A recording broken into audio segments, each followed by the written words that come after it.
3 minutes, 15 seconds. In that time, I'd like to welcome the Ukrainian ambassador and her team. And I'd like to say that I note that it's an all-female delegation. I welcome that. And I also want to use that to point out that in every war, it's the women and the children that suffer the most, and the civilians. And bottom of that list are the warmongers and the people that cry loudest for war. And I'm shocked, actually, in this stall to hear some of the voices so casually talk about the outbreak of a third world war, or words to that effect. We should be raging against any possibility of war.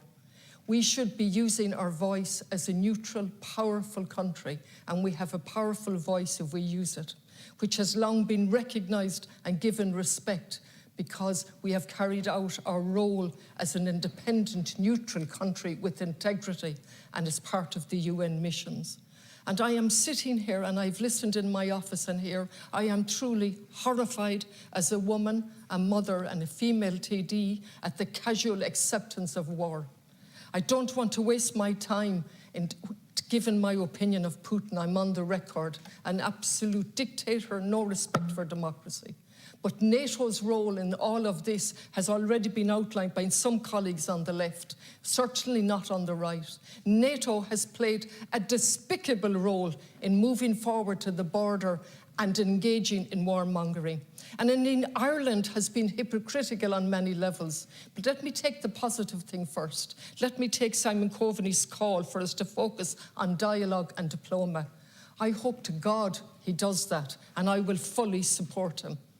Because I do not want war. And the casualness of the way history is being retold here is totally inaccurate. War doesn't solve anything. Perhaps women might begin to say that out loud, not in our name. Peace in our name, because we suffer the most and children suffer the most.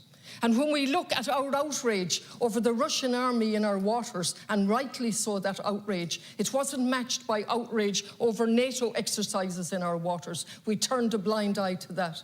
We turned a blind eye to the blatant breach of international law by Israel against Palestine. And we turn a blind eye against the Yemen and Saudi Arabia's role there and our collusion with that role.